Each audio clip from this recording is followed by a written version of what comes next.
Hello friends, today I'm gonna show you how to make giraffe macarons. And since tomorrow's Mother's Day, I made a mama and baby giraffe. Giraffes are my favorite animals, so these macarons are super special to me. You can download the template for the giraffes for free on my blog Pies and Tacos. Let's get started. Place a bowl over a pan with barely simmering water. Add sugar and egg white powder to the bowl if using and whisk together. Add the egg whites and whisk until the sugar has completely melted. It should take a couple of minutes. You can test by touching the mixture between your fingers, and if you don't feel any sugar granules, you can remove it from the heat. Then transfer the syrup to the bowl of a mixer. Start whisking on low and then gradually increase the speed to medium and then to medium-high. Whip until the meringue has achieved stiff peaks.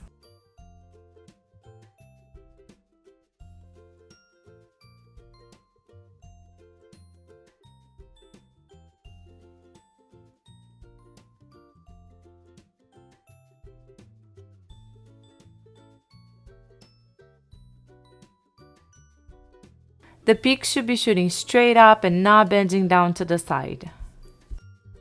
Now I'm going to transfer the meringue to this bowl so I can show you the macaronage process a little bit better.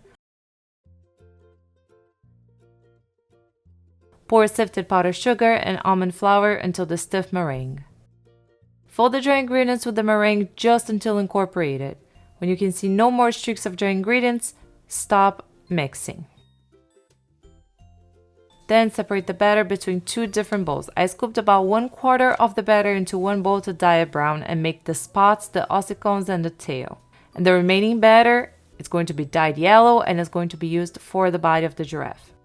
Work with one bowl at a time, keeping the other bowl covered so the batter doesn't dry out. So we're going to start with the yellow batter. I used egg yellow gel food coloring by Americolor. After adding the food coloring, start the macaronage. Fold until the proper consistency is achieved.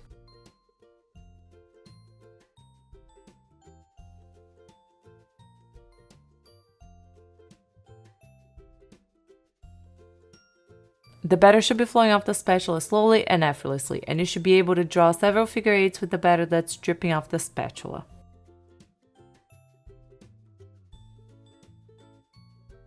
At this point, transfer the batter to the prepared piping bag. For the large giraffes, I used a Wilton number 8. Use a bag tie to secure the top of the bag and ensure that the batter doesn't dry out. Set the piping bag aside. Now let's work with the remaining batter. I added a little bit of cocoa powder and brown food coloring to make the batter brown. Fold until the perfect consistency is achieved and the batter is falling off the spatula slowly and effortlessly. Transfer the batter to a piping bag fitted with the number 4 piping tip if making the large giraffes.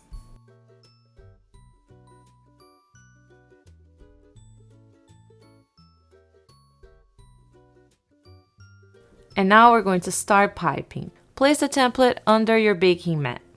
First, we're going to pipe the yellow part of the body by carefully following the template.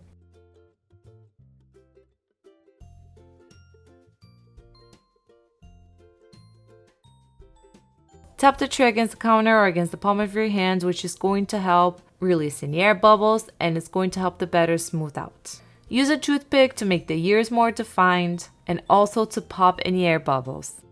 Then we're going to grab the brown batter and we're going to pipe the ossicles, which are the horns, the tail, and the spots on the giraffe's body.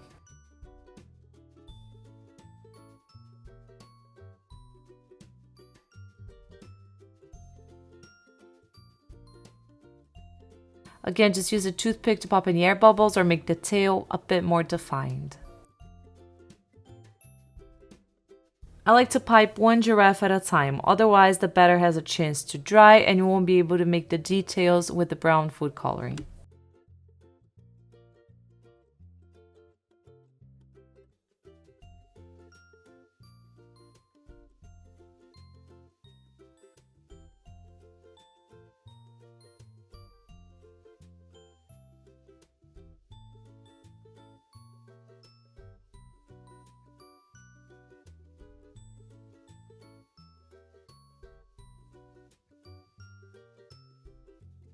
Always make sure that the two batters, the yellow and the brown, are connected where they meet, because if they have too much room between them, the tail or the horns will break after baked.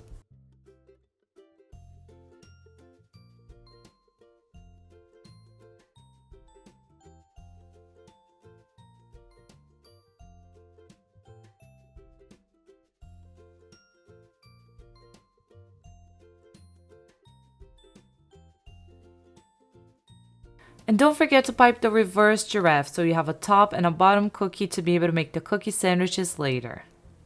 Because if you only pipe the giraffes facing one side, they won't match later.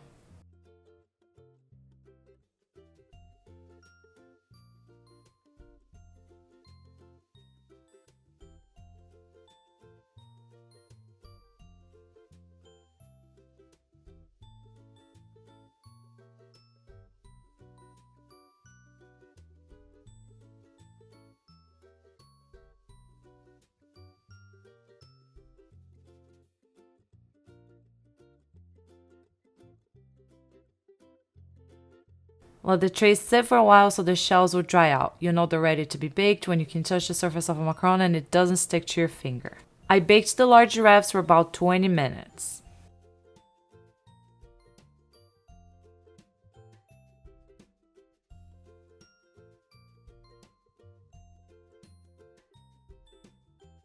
Now to pipe the small giraffes, simply change the piping tip to a smaller size. For the body, we're going to use a Wilton number 6, and for the brown details, we're going to use a Wilton number 3.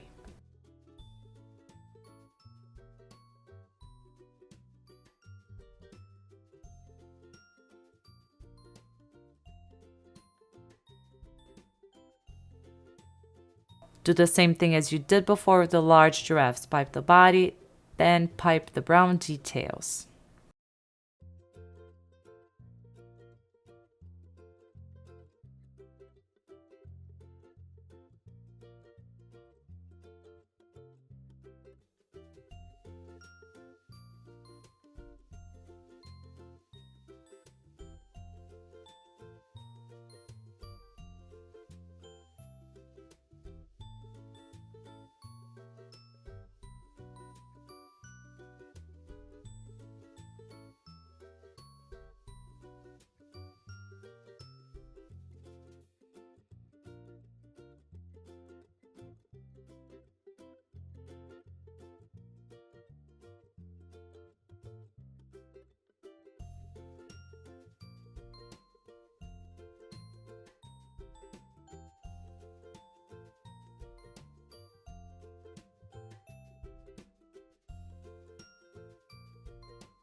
I baked the small giraffes for about 15 to 18 minutes.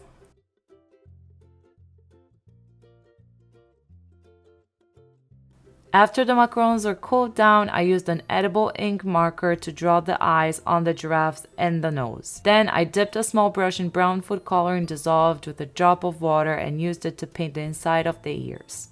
And with a brush dipped in pink luster dust, I made the cheeks of the giraffes.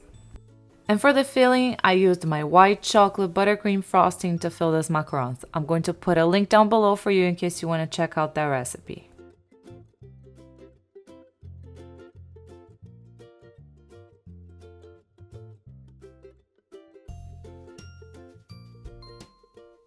I hope you enjoyed today's video. For the full recipe and for the template, go to my blog, piesandtacos.com. Thank you so much for watching. Bye!